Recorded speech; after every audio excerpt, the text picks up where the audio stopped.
¿Qué tal? Por acá de nuevo sin mentiras. La próxima parada electoral en Venezuela, luego de estas elecciones regionales, es para 2024, elecciones presidenciales. De aquí a 2024 no debe haber más elecciones, excepto si las oposiciones se unen y logran activar un referéndum revocatorio. ¿Qué probabilidades, qué posibilidades tienen las oposiciones de unirse?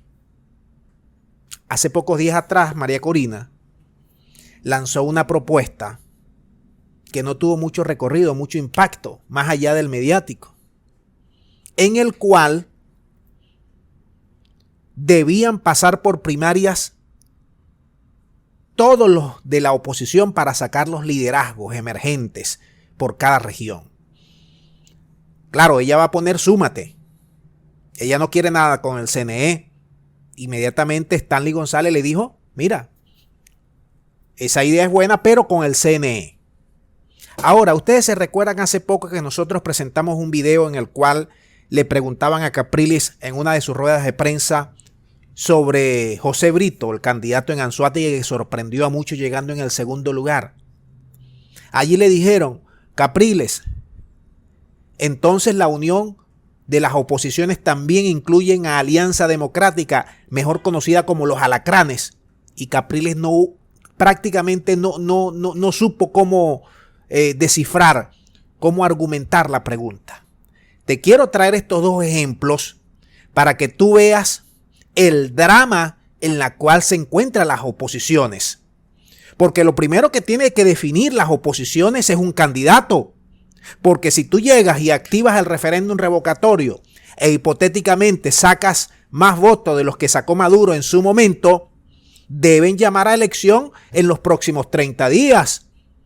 ¿Y qué va a hacer la oposición? ¿Van a ir dispersos como fueron a las elecciones regionales? ¿Van a tener 40 candidatos dejándole un solo candidato al chavismo?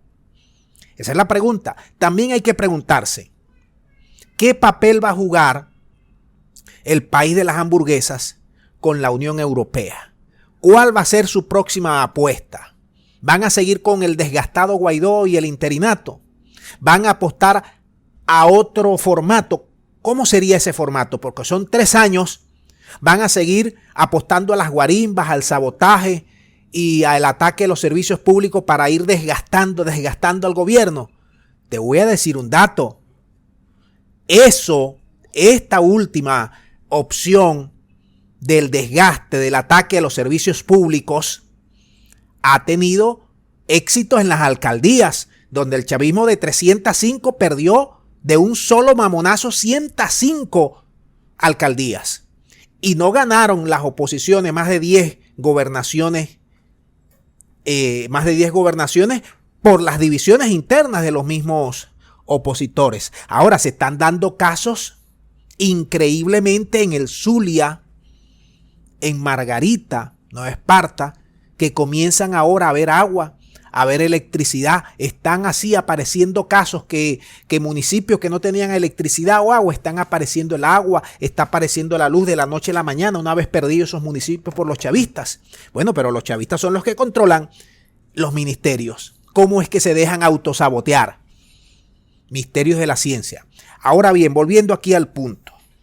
Las oposiciones no parecen que se van a unir y el gobierno, que no les conviene que se unan, va a seguir trabajando para mantenerlas divididas. Eso parece que está clarísimo en todos lados. Ahora bien, el gobierno tiene que cambiar su perspectiva. Primero porque es un gobierno que está asediado. Segundo porque es un gobierno que se quedó sin plata. Y ya los gringos y los europeos se dieron cuenta que en las alcaldías golpeó con dejarlo sin plata, y con el tema del bloqueo y las sanciones hizo mella en el voto chavista, en el voto duro y en el voto en general. Los chavistas sacaron una de las votaciones más bajas en los últimos 10, 15 años. Y por ahí se le van a ir los gringos y por ahí se le van a meter los europeos. Ahora, sin plata, todavía bloqueado y todavía con la economía dando pequeños pasos para su reactivación, parece seguro que esa va a ser una de las apuestas que van a mantener los gringos y los europeos. Mantener duro el bloqueo, mantener acciones de sabotaje permanente a los servicios públicos e ir desgastando más y más al gobierno, de tal manera que si llega a algún revocatorio, si llega al 2024, vaya con las mínimas posibilidades desde ese punto de vista. Ahora, tonto es el gobierno que no haga los cambios.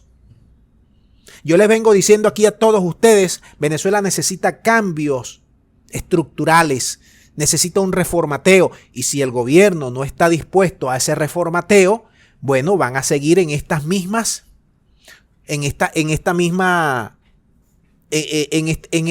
ruta, de tal manera que todo parece indicar ahora mismo que se vienen meses de negociaciones, meses de habladuría, meses de teje-maneje, para ver cómo se van a ir acomodando las nuevas estrategias que van a utilizar tanto opositores como chavistas para tratar de mantenerse en el poder. Ahora, tú pudieras interpretar aquí a vuelo de pájaro y de manera muy simplista que el 60% de abstención que hubo es de gente cansada de chavismo y de opositores. Nosotros lo hemos venido pregonando en este canal.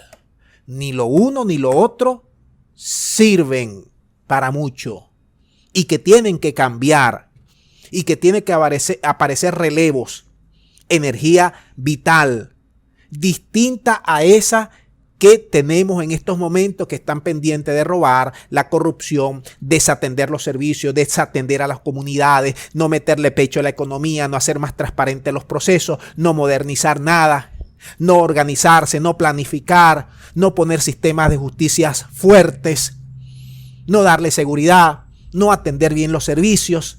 La gente está cansada de peroratas, está cansada de ideologías, está cansada de malos servicios, malos tratos. La gente quiere cambio, pero no el cambio que le está ofreciendo los chavistas, ni el cambio que le está ofreciendo estas oposiciones entreguistas a los sistemas gringos y europeos. La cosa está interesante y ese es más o menos, en líneas generales, el panorama que se nos viene para 2022. Yo espero que ustedes me manden sus aportaciones, sus puntos de vista, si hay que insertar alguna que otra reflexión al respecto, si hay que insertar algún que otro dato que se me haya pasado en esta reflexión, déjamelo saber para seguir enriqueciendo este video. Muchas gracias y será hasta la próxima.